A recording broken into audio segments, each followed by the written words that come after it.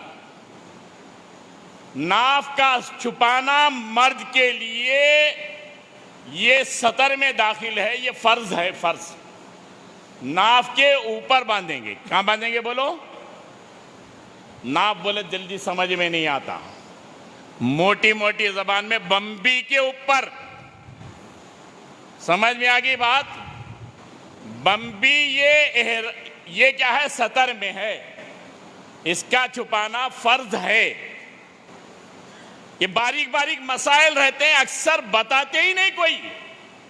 جا کے آ گئے، لاکھ روپے خرچہ کر کے عمرہ کر کے آ گئے، ناف کے نیچے احرام باندھ کے عمرہ ہو گیا، کوئی بتانے والا نہیں، ان کا عمرہ ستیاناش ہو گیا.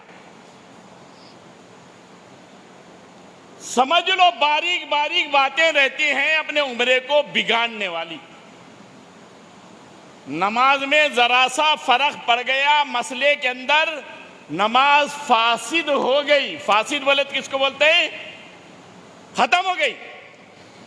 ایسے ہی عمرے کے اندر مسائل جاننے والے کے ساتھ نہیں گئے، اپنا عمرہ چلے گیا. سمجھ میں آ رہی بات؟ پھر بھی طریقہ دوسرا بھی بتاتا ہوں. فی الوقت ایک طریقہ میں بتا دیا، دیکھ لیجئے. چلیے وہ بھی بتا دیتا ہوں پھر ادھورا نہ رہ جائے. ایک طریقہ یہ ہوتا ہے کہ سیدھا سیدھا ہم کیا کر لیے، ایک حصے کو اندر کے حصے میں، ایک حصے کو باہر کے حصے میں، ختم ہو گئی بات. اور ایک طریقہ وہ بھی بتا دیتا ہوں.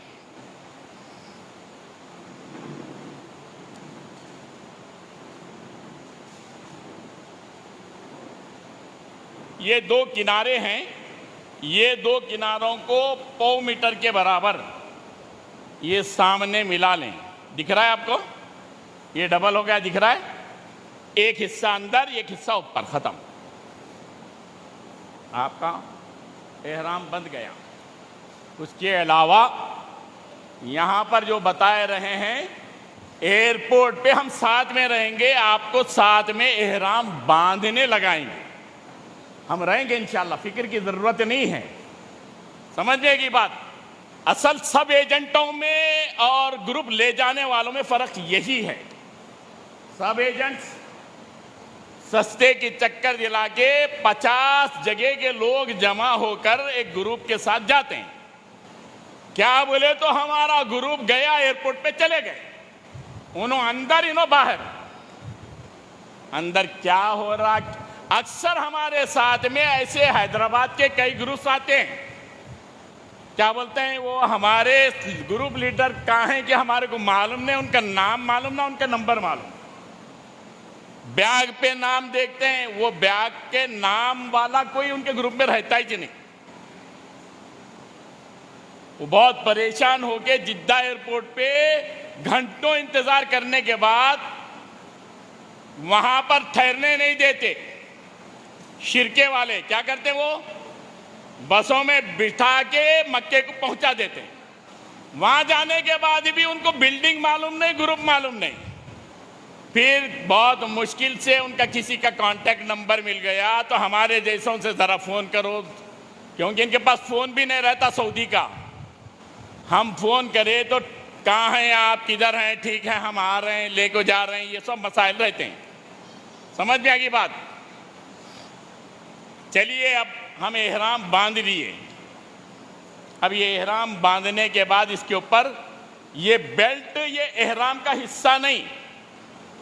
بیلٹ رہا تو ہمارا احرام، نہیں تو نہیں، ایسا کچھ بھی نہیں. یہ بیلٹ اس لیے باندھا جاتا ہے کہ ہم جو احرام کی چادر باندھے ہیں اس کی مضبوطی کے لیے، اس کے ٹکاؤ کے لیے اوپر سے ایک بیلٹ باندھتے ہیں. کیا کرتے ہیں بولو؟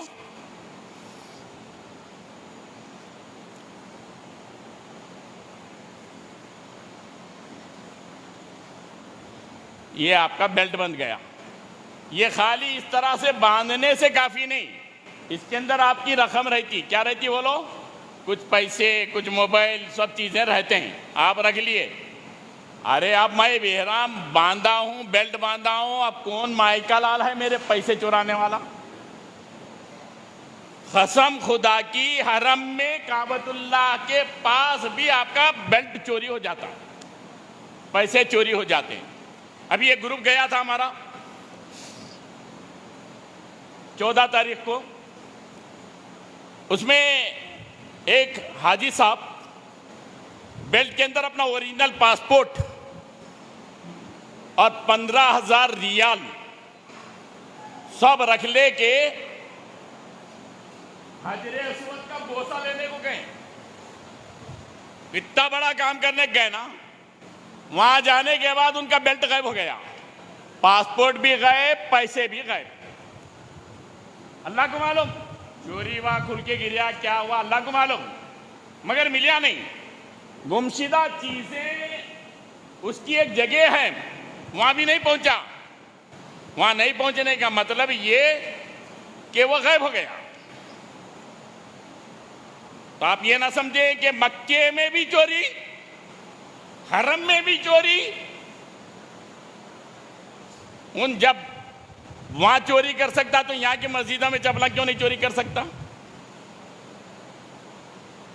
حاجی چور نہیں ہوتا، چور حاجی کی شکل میں آتا ہے. کئی مرتبہ میرے کو اچھا تجربہ ہوا ہے. پہلے ایسا بیگ لے کے، بیگ کے اندر پاسپورٹ تو حج میں نہیں رہتا ہمارے ساتھ میں، البتہ رقم، آئی ڈی کارڈ، یہ وہ بہت ساری چیزیں رہتے ہیں. ایک مرتبہ میں بیگ میں جو ہے نا سب چیزاں رکھ لے کے حرم کے باتھ روم میں چلے گیا ضرورت کے لیے. حرم کے باتھ روم میں چلے گیا ضرورت کے لیے. باتھ روم میں جانے کے بعد ضرورت کو بیٹھا ہوا ہوں، اندر سے ایک آدمی، باتھ روم کے بازو میں تھوڑا کھلا حصہ ہے، یہ ہم تھیلی وہاں اندر کنڈا ہے وہاں لگائے ہیں، اوپر چڑھ کے وہاں سے ہاتھ ڈال کے میری تھیلی چرانے کی کوشش میں ہے.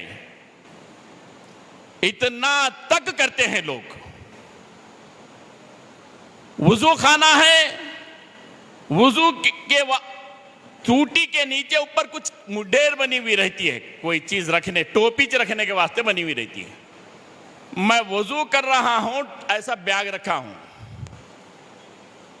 اب وضو کرنے کے واسطے پوری منڈی ہر ایک کے اوپر تو نہیں رہتی. یہ سب چیزیں دیکھ لو میں جو بول رہا ہوں. وضو کرتے وقت میں منہ دھو رہا ہوں، وہ اوپر کی جو ہے نا اوپر کا بیگ غائب ہو گیا. یہ سب تجربے ہیں، تجربے دیکھتے رہو. پہلے زمانے میں موبائل ساتھ میں نہیں ہوتے تھے، ٹیلی فون بوتھ ہوتے تھے ہر جگہ. ٹیلی فون بوتھ ہوتے تھے. بوتھ میں ٹیلی فون بوتھ کے اندر چلے گیا میں فون کرنے کے لیے، غلطی سے میں اندر بیگ رکھ کے باہر آ گیا. چند قدم جانے کے بعد یاد آیا، واپس جانے تک وہ بیگ غائب ہو گیا. بعد میں جانچ پڑتال کرنے کے بعد بیگ ملا، مردہ غیب کفن موجود. سمجھ میں آئی بات؟ نہیں آئی سمجھ میں؟ اندر کی اصلی چیز غائب، بیگ موجود. یہ سب تجربے ہیں. تجربات کی روشنی میں تجربے کار لوگوں کے ساتھ آپ عمرہ کریں گے، حج کریں گے، آپ کے ارکان انشاءاللہ کرانے والا بھی اس کے اوپر ایک ذمہ داری رہتی ہے. کرائے کے ٹٹوؤں کے اوپر ذمہ داری نہیں رہتی.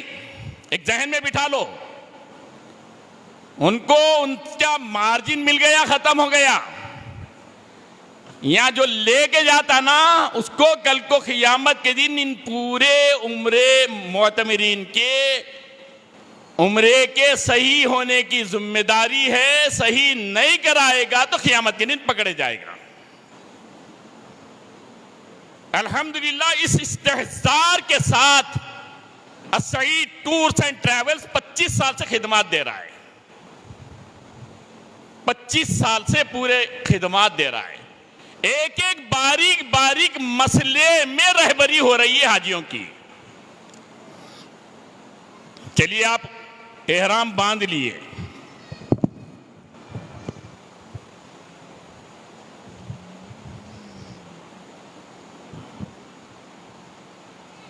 یہ چادر ڈال لیے آپ. یہ کیا کرنا ہے؟ بیلٹ کو چھپانا ہے. کیا کرنا ہے بولو؟ کھلا نہیں رکھنا ہے، چھپانا ہے. بلکہ اس کے اوپر زپ بھی لگانا ہے. کیا کرنا ہے بولو؟ چھپا رہے ہیں کافی نہیں ہے، زپ بھی لگا لو. پھر کیا کرو آپ؟ یہ اوپر سے چھپا لو. یہ احرام باندھ لیا آپ. ابھی آپ کیا کرنا ہے؟ 2 رکعت نماز پڑھنا ہے وہاں پر ایئرپورٹ پہ. عارضی مسجد ہے، 2 رکعت نماز پڑھ لیے. کئی کی نماز پڑھنا ہے؟ احرام کی 2 رکعت نفل نماز ہے جو مسنون ہے. کیا ہے بولو؟ احرام کی 2 رکعت نفل نماز ہے جو مسنون ہے، وہ پڑھ لیے. پہلی رکعت کے اندر سورہ فاتحہ کے بعد سورہ کافرون قل یا ایہا الکافرون لا اعبد ما تعبدون ولا انتم عابدون ما اعبد، یہ پوری سورت پڑھنا ہے. دوسری رکعت کے اندر سورہ فاتحہ کے بعد سورہ اخلاص قل هو اللہ احد اللہ الصمد لم یلد ولم یولد ولم یکن لہ کفوا احد. 8 دن موقع ہے یہ دونوں صورتیں پکی کر لیں. پوری کوشش کے باوجود یاد نہیں ہوا، اب نہیں آ رہا بول کو چھوڑنا نہیں. جون سی صورتیں یاد ہیں وہ پڑھ لیں. پڑھنا تو یہ 2 صورتیں مسنون ہیں. اگر نہیں یاد ہیں قل یا ایھا الکافرون اکثر لوگوں کو یاد نہیں رہتا. اب کیا کرنا؟ نہیں آ رہا تو جو صورتیں یاد ہیں، نعتینا چاہ رہا ہے صحیح، والعصری چاہ رہا ہے صحیح، یہ پڑھ لو. پھر ایک میں ایک صورت پڑھ لو، نماز ہو گئی. اس کے بعد بھی ایک دعا کرنا ہے. کیا دعا کرنا ہے؟ اے اللہ میں تجھ سے تیری تیری رضامندی اور جنت کا سوال کرتا ہوں، اور تجھ سے تیرے ناراضگی اور دوزخ سے پناہ مانگتا ہوں. اللہم انی اسألک رضاک والجنہ واعوذ بک من سخطک والنار. اے اللہ میں تجھ سے تیری رضا اور جنت کا سوال کرتا ہوں، اور اے اللہ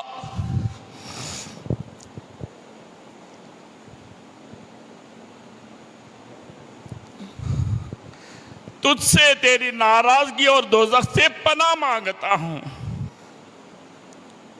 اس کے بعد ابھی آپ نیت نہیں کیے، صرف دعا کر لیے ہیں. اس کے علاوہ دوسری دعائیں بھی کر لیں. ابھی عمرے کی نیت مت کرو، فلائٹ میں بیٹھ جاؤ. فلائٹ میں بیٹھتے ہی فوراً آپ کو جوس پیش کیا جائے گا.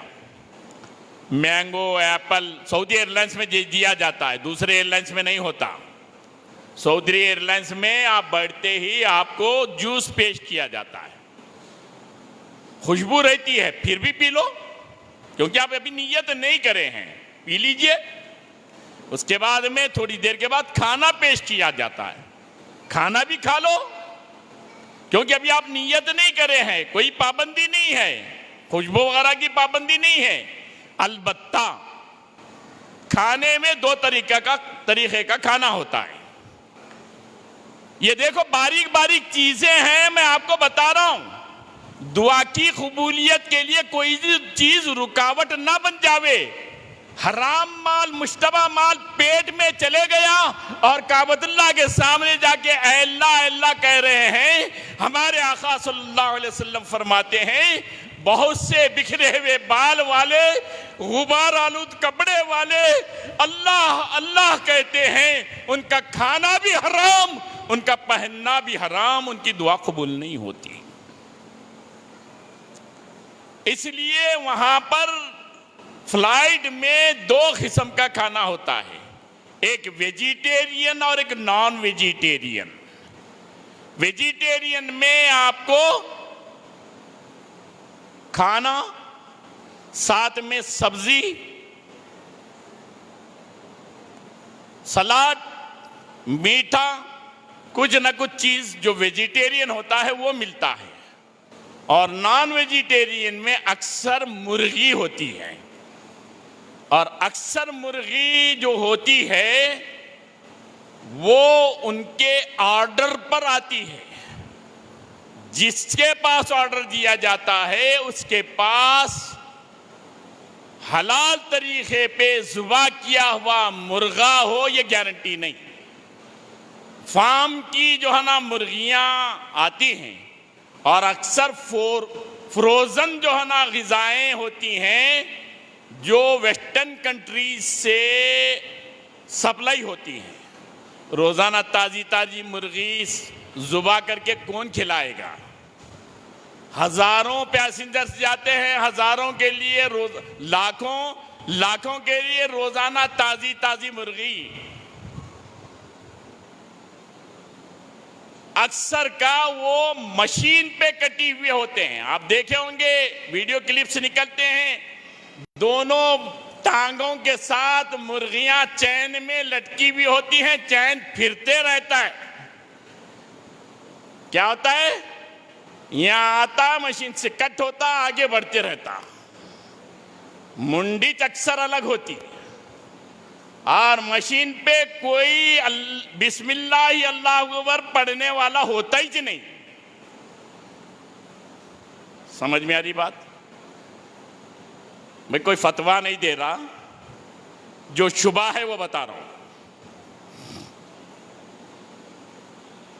کتنے مرغیاں کھانا ہے گھر میں پال کے ذبح کر کے کھاؤ. وہاں کی مرغی کے سامنے کھانا حرام، تیرا پینا حرام، تیرا لباس حرام. ہاں اس لیے بھائی مرغی میں کبھی بھی فلائٹ میں انہوں پوچھتے ہیں آپ کو، ایئر ہوسٹس آگے پوچھتی ہے ویجیٹیرین نان ویجیٹیرین، آپ کیا بولیں؟ ویجیٹیرین، ویج چاہیے. اب پورے فلائٹ میں 335 سیٹاں، 450 سیٹاں رہتے ہیں، پورے کے پورے ویجیٹیرین منگے تو وہاں رہیں گا کہاں سے اسٹاک؟ اب اس کے لیے بعض مرتبہ اسٹاک ویجیٹیرین کا ختم ہو جاتا، بولتے نہیں ہے یہی ہے، لے لو. مرغی کو الگ کرو، اس کے مسالے کو الگ کرو، خالی وہی کھا لو. آسان ہے مشکل ہے؟ کیا بات نئے فتوے دے رہے ہیں اسٹیج پر ٹھہر کو؟ اگر صحیح چاہتے ہیں ہمارا حج اور عمرہ تو جو کچھ انشاءاللہ ہماری دعائیں رد نہیں ہوگی. قسم خدا کی گزشتہ حج میں حاجوں کو دینی قیام میں اس کی بار ترغیب کی گئی اور حاجیاں نے کھلے ہاتھوں سے اللہ کی مددیں دیکھے جاتے مانگے اللہ دینے رہا، مانگے دیتا رہا. ادعونی استجب لکم، اے میرے بندو مجھ سے مانگو میں عطا کروں. وہ دینے میں کمی نہیں کرتا، ہم مانگنے میں کمی کرتے ہیں، مانگنے میں بہت ساری چیزیں رکاوٹیں آ جاتی ہیں. اس لیے ہم یہ طے کر لیں گے انشاءاللہ، ٹھیک ہے؟ اس کے بعد ہمیں